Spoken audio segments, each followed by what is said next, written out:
നമ്മുടെ മക്കൾ അവധിയിൽ വീട്ടിലുണ്ടാകുന്ന സമയത്തെങ്കിലും നമ്മുടെ മക്കളോടൊപ്പം ജമാഅത്തായി നിസ്കരിക്കാൻ മാതാപിതാക്കൾ അവസരമുണ്ടാക്കണം.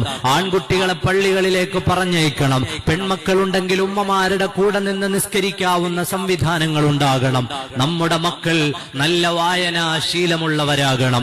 കാലം എത്ര കഴിഞ്ഞാലും വായനാശീലം വളരെ പ്രധാനപ്പെട്ടതാണ്. ഒരു നല്ല പുസ്തകം അല്ലെങ്കിൽ 2 പുസ്തകങ്ങൾ ഈ അവധിക്കാലത്ത് വായിച്ചു തീർക്കുവാനുള്ള പ്രചോദനം നമ്മുടെ മക്കൾക്ക് നാം നൽകേണ്ടതുണ്ട്. ഓരോ ദിവസവും ലക്ഷക്കണക്കിന് എഴുത്തുകൾ ലോകത്ത് പുറത്തേക്ക് വരുന്നുണ്ട്. പുതിയത് വായിക്കാനേറെയുണ്ട്, പഠിക്കാനേറെയുണ്ട്, അറിയാനേറെയുണ്ട്, ചിന്തിക്കാനേറെയുണ്ട്. ആ വിഷയങ്ങളിലേക്ക് നമ്മുടെ മക്കളുടെ ശ്രദ്ധ കൊണ്ടുപോവുകയും നമ്മുടെ മക്കൾക്ക് വായിക്കാൻ ഇഷ്ടമുള്ളത് വാങ്ങിക്കൊടുക്കുകയും ഒരു ദിവസം കുറഞ്ഞ സമയം പുസ്തകങ്ങൾ വായിക്കാൻ, ആനുകാലികങ്ങൾ വായിക്കാൻ, പത്രമാധ്യമങ്ങൾ വായിക്കാൻ, പുതിയ കാലത്തിന്റെ ചുറ്റുപാടുകളെ അറിയാൻ പറ്റുന്ന പാകത്തിലുള്ളവരായി മാറാൻ നമ്മുടെ മക്കളെ നമുക്ക് പ്രേരിപ്പിക്കാൻ കഴിയും. അതുപോലെ അവർക്ക് നല്ല ശീലങ്ങൾ ഉണ്ടാക്കാൻ കഴിയും. ഒരൽപ്പം നേരത്തെ എഴുന്നേറ്റുകൊണ്ട് തഹജ്ജുദ് നിസ്കരിക്കാൻ. ഈ 60 ദിവസം സ്കൂളുകളിൽ ക്ലാസ് ഇല്ലാത്ത ദിവസങ്ങളാണ്. വേറെ വലിയ അധ്വാനങ്ങളൊന്നുമില്ല.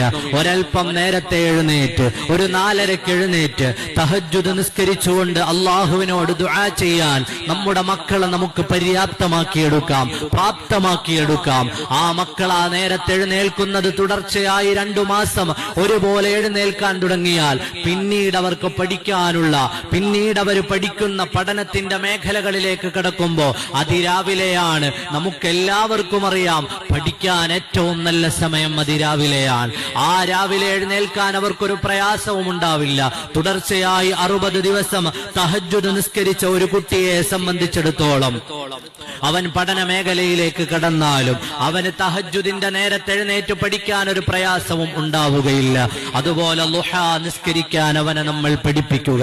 നിസ്കാരങ്ങൾക്ക് മുമ്പും ശേഷവുമുള്ള സുന്നത്ത് നിസ്കാരങ്ങളെ പരിപാലിക്കാൻ ഈ ചിട്ടകളൊക്കെ ജീവിതത്തിൽ ഉണ്ടാക്കി കൊടുക്കാൻ പറ്റുന്ന കാലം അത് ഈ വെക്കേഷൻ കാലമാണ്.